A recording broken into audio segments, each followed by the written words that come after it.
All right. Ali Marmol, I'm going to play this one straight. No more side swipes. Ali Marmol's made it clear. In fact, he said it twice yesterday before the game, putting the message out there that, hey, we got a lot of good players. This is a competition.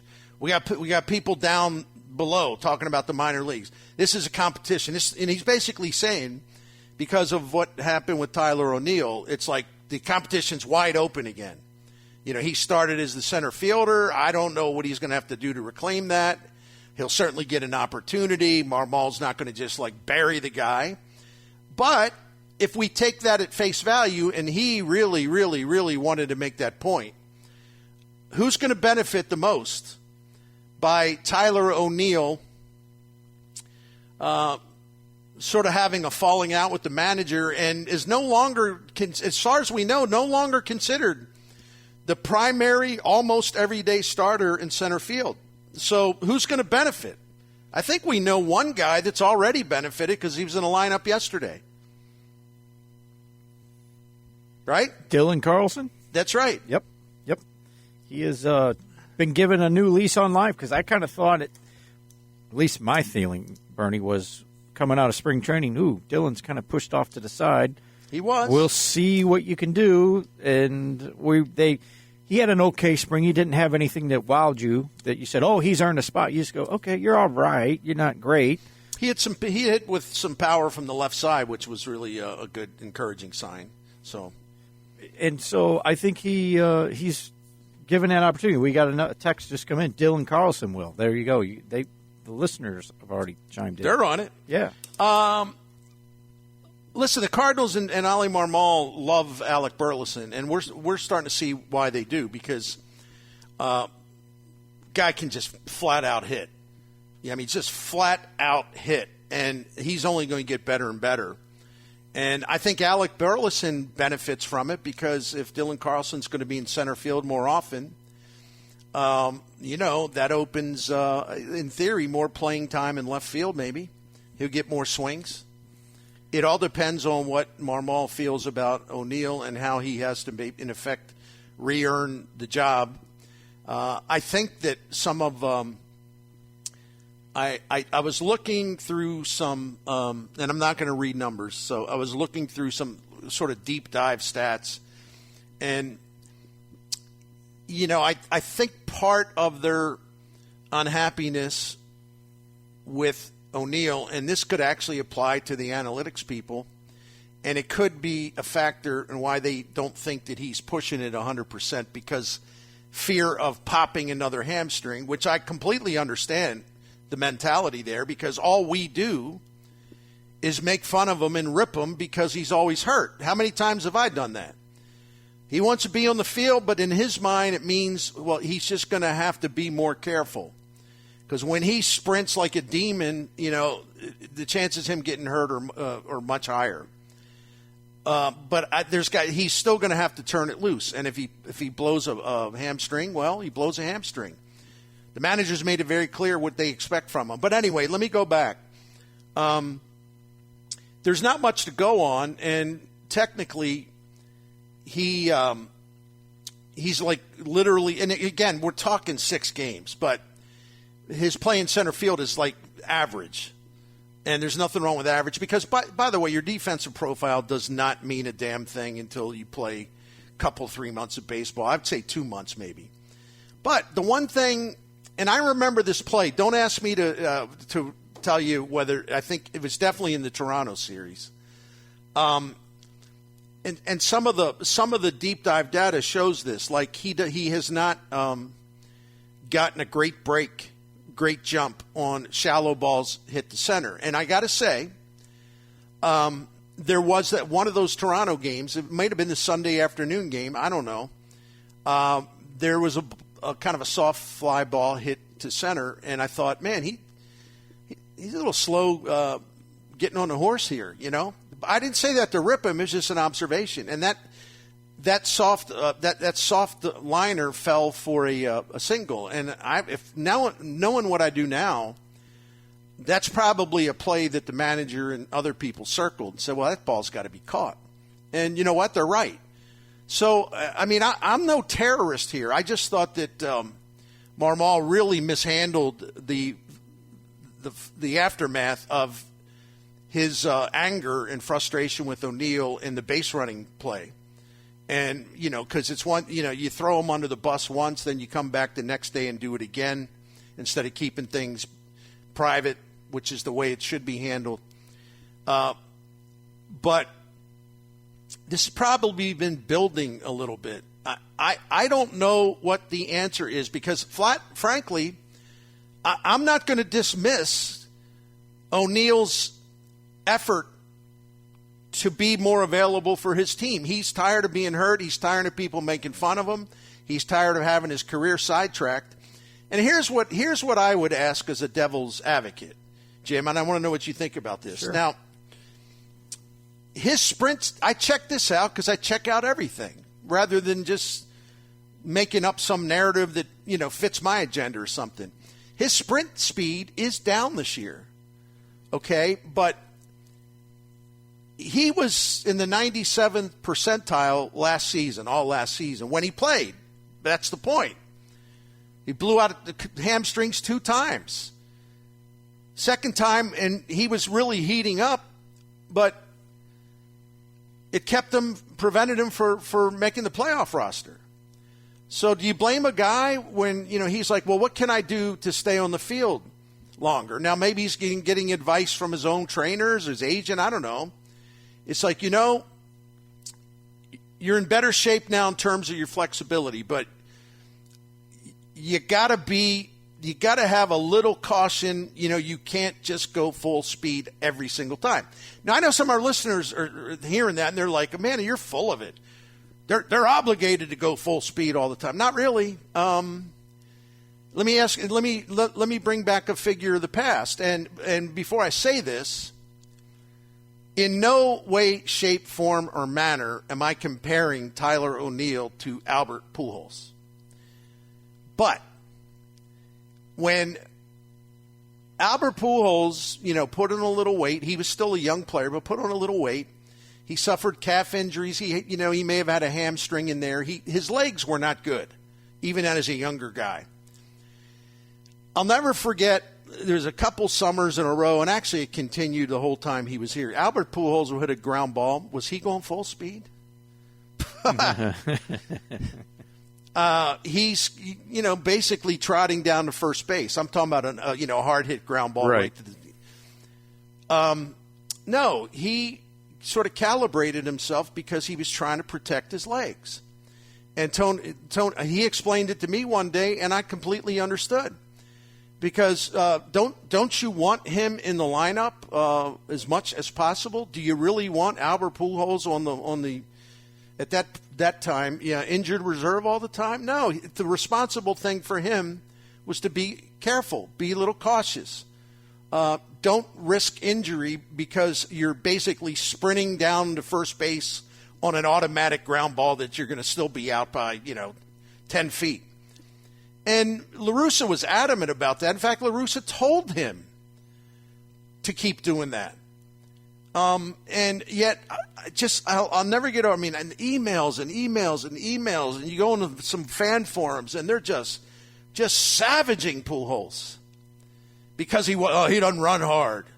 He doesn't hustle. But no, he was trying to make sure his legs stayed healthy enough where he could actually play, 150 games a year for the best fans in baseball. Was the trade-off worth it? Hell yeah. And anybody who says no is nuts, frankly.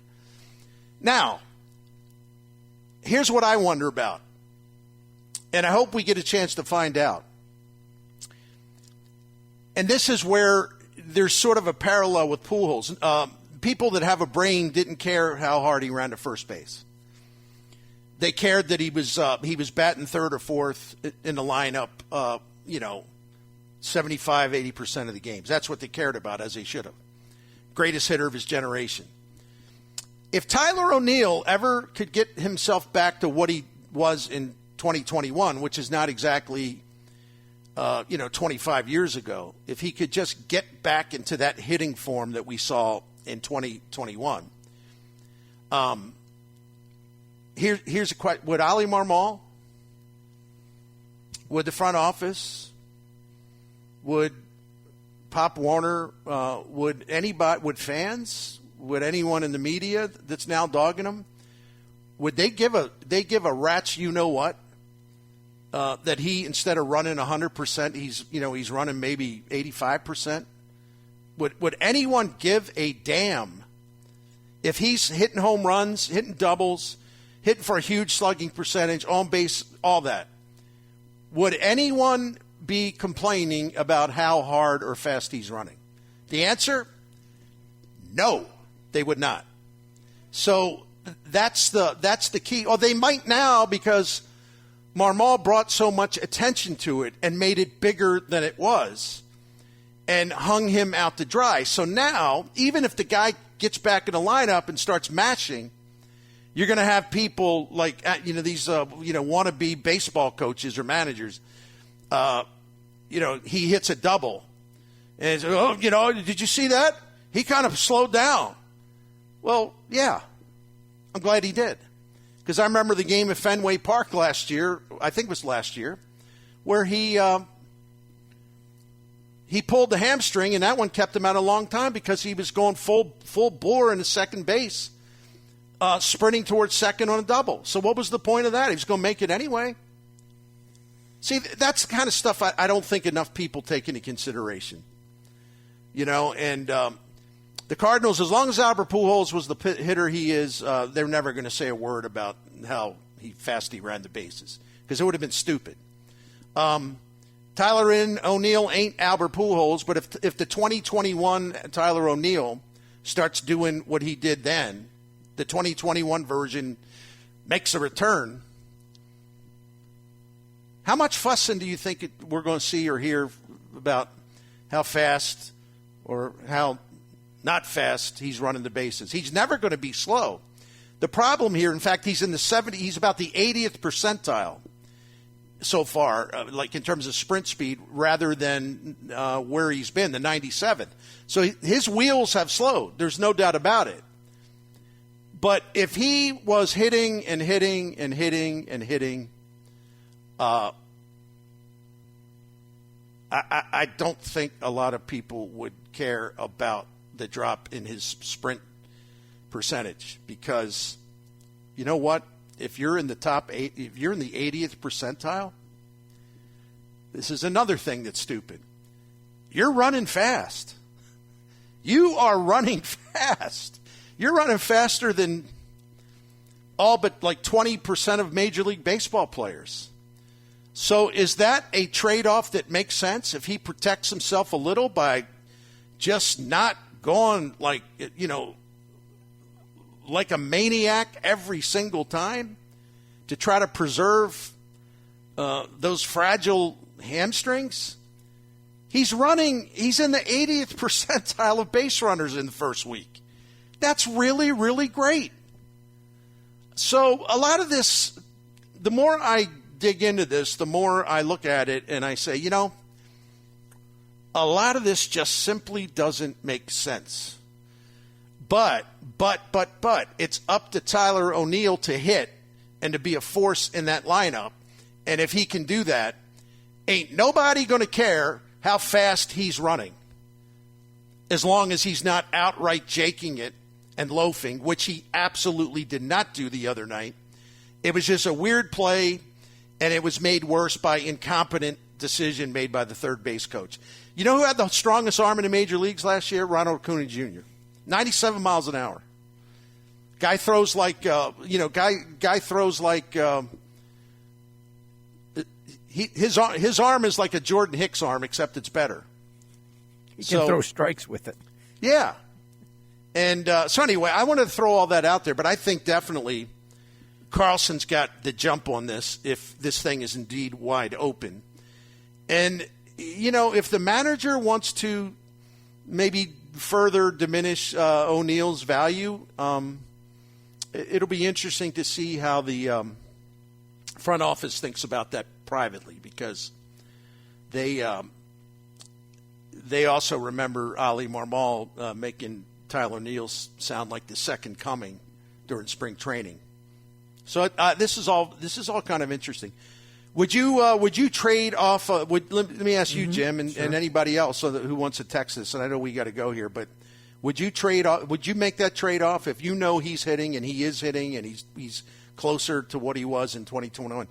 Would you be willing to accept that trade off? He's not going to go full bore every time he runs. Yeah. If he's going to hit me 30, 35 home runs, drive in 80 to 100, and be that guy in the middle of the lineup to go with everyone else, I'm okay with him. Not trying to steal bases and trying to push an extra base here and there to risk losing that in your lineup. I would be perfectly okay with that. And again, I keep saying it. Let me do one more time, interject. You're in the 80th percentile in your sprint speed. You're still one of the fastest players in the game. You're not just as fast in recorded time as you were last year. But it ain't like he's running like some bulky catcher or something. He's still running at a high rate of speed, but it's like, to me, it's an automatic trade-off. I don't know why anyone would push back against it, unless they're just kind of so rigid about, these players today, my day, everyone hustled. Well, no, actually, no, they didn't. But I digress. Go ahead, Jen. I'm sorry. No, I will say this. I do want to see more baseball from him and get a better feel. I told you when I watched it live, I was like, what's he doing? It didn't feel like he was, zipping around like I've seen him before. Weird. It was odd. Now, he should have never been sent. That's on Pop Warner. That was just a terrible idea to send anybody who's on the base paths at that time with Acuna out in right field, top of your lineup coming up, and you're trying to get the line moving and get some more, traffic on the base paths to score more runs. That was just terrible on Warner's part. He was thrown out by a wide margin. I want to see more Tyler O'Neill, because when he said, hey, I'm trying to manage things, I kind of was like, oh, okay. I can appreciate that, but where is the managing part of this? Where does it set in terms of how much are you holding back? I don't have a feel for that, and we won't know until he plays. I really hope we get to tomorrow and this weekend and the manager plays him still. Because I still would rather see, if we're going to get the O'Neill that's going to hit 30 to 35 and all that great stuff. He doesn't even have to hit that many. Yeah. But yeah, if he's producing, let's just say he's slugging and he's producing, I want to see him in the outfield rather than Dylan Carlson at this point. If it is a question of those two guys, I would say I would go with Tyler O'Neill if he is the guy producing. But if he's not, then I'm okay. Dylan, there's your chance. Get yourself back in there and start proving yourself again. And Carlson already has an advantage in the early going, because he's a better center fielder than O'Neill. But that doesn't mean O'Neill's a bad center fielder, because he's not. But, Carlson plays it better than him. And so if Marmol flips on O'Neill, that'll be part of the thinking. But then what's interesting about that, Dylan Carlson wasn't exactly a man of the people last season. Trade him. Get something for him.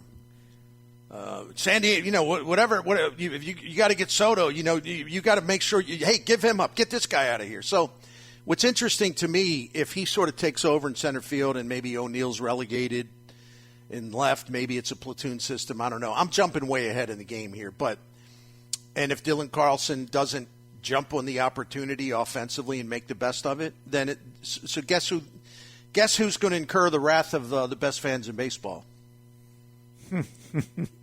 He's hitting 385 as a fourth outfielder, which is good. I think it was only one double, but he's off to a nice start. But what about if he's out there, 70% of the games or something like that, 65% of the games, and he's not delivering, and he goes into kind of one of those lost zones that he was in a lot last year. Some of it had to do with injury. What are people going to say then? Now, if he takes it and runs and makes the best of it, then it's a different story. So it's really fascinating, because this has opened up a whole a long list of questions. But I think Carlson's the automatic first winner in this kind of thing, and I think Alec Burleson would be too. But then, there's Lars Nootbaar. So I mean, it's getting awfully crowded out there, and they like Alec Burleson. It's getting really crowded out there.